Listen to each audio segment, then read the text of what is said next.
आज का जो विषय है वह है पंचक्लेश।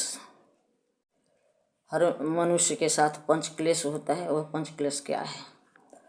लव लागी बिसरे नहीं, जो जुग जनमयने, लव की बीज पुनि पुनि उगे, लाए अंतगति एक। प्रत्येक मनुष्य अपने जीवन में किसी न किसी रूप में दुख प्राप्त करते रहता है और दुख से छूटने का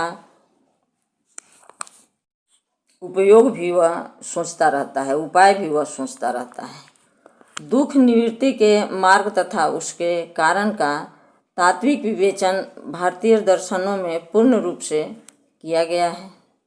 इस संदर्भ में महर्षि पतंजलि कृत योग दर्शन तथा महर्षि सदाफल देव कृत स्वरवेद में दुख का कारण तथा उससे निवारण का बहुत ही तात्विक विवेचन किया गया है।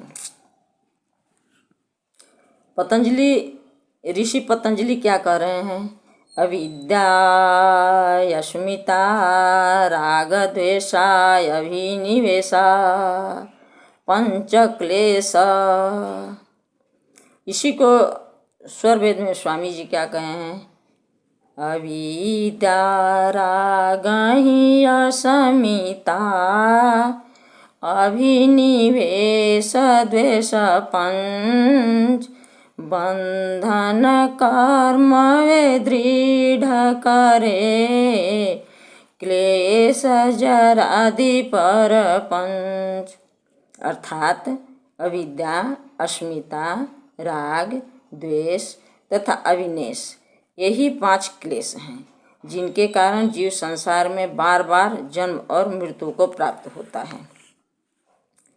पहला क्लेश अविद्या है। विपरीत ज्ञान या विपर्य ज्ञान को ही अविद्या कहते हैं। दूसरा क्लेश अस्मिता है।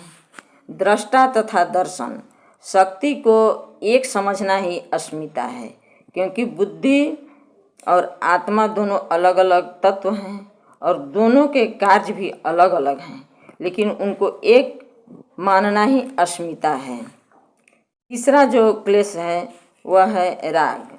इसके विषय में ऋषि पतंजलि क्या कहते हैं?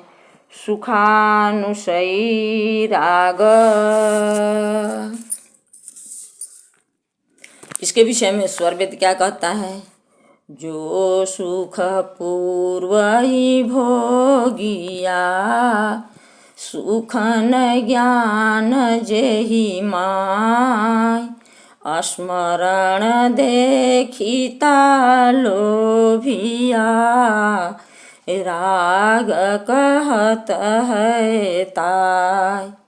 यानी एक बार जिस सुख को जीव भोग लेता है, उसी सुख को बार बार भोगने की इच्छा होना ही राग है। अब देखिए, चौथा जो क्लेश है वह है द्वेष। इसके विषय में ऋषि क्या कहते हैं? दुखानुसायी द्वेष। दुख के अनुभूति के पश्चात जो दुख होता है वह द्वेष है। दुख के अनुभूति के पश्चात जो दुख होता है वह द्वेष है। भोगे हुए दुख की जब अनुभूति चित्त में होती है या विषय भोग रूप सुख में जिन कारणों से बाधा पड़ती है और उनकी जब स्मृति बार बार चित्त में आती है, तब चित्त में दुख उत्पन्न होता है, क्रोध उत्पन्न होता है, वही है द्वेष। पांचवा जो क्लेश है वह है अभिनिवेश। पूर्व के अनेक जन्मों के मरण दुख के कष्ट को आत्मा ने अनुभव किया है और मृत्यु की वही भय अभिनिवेश है। अनेकों जन्म का जो मृत्यु का भय है जीव के साथ आज भी लगा हुआ है, उसी को अभिनिवेश कहते हैं।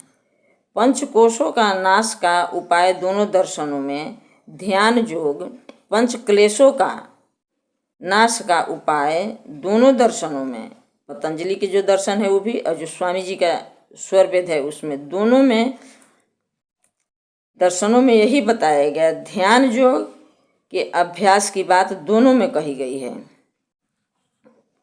ऋषि पतंजलि क्या कहते हैं? क्लेश मूलः कर्माशयो दृष्टा दृष्ट जन्म वेदनीय। स्वर वेदी शिव को क्या कहता है? ब्रह्म विद्या के उदय में भय विद्यानाश,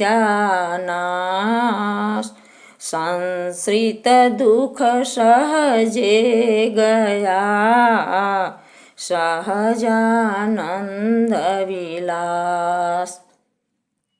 तो यही है पंचक्लेश और इसका निवृत्ति का जो ऋषि पतंजलि बताए, स्वामी जी बताए, दोनों का बताया हुआ मार्ग एक है। साधन योग अभ्यास से यह क्लेश समाप्त होता है और साधन योग अभ्यास कोई ब्रह्मनिष्ठ ऋषि ही बता सकता है। इतना ही कह के मैं अपने वाणी को विराम देती हूँ। बोलिए सद्गुरुदेव भगवान की जय।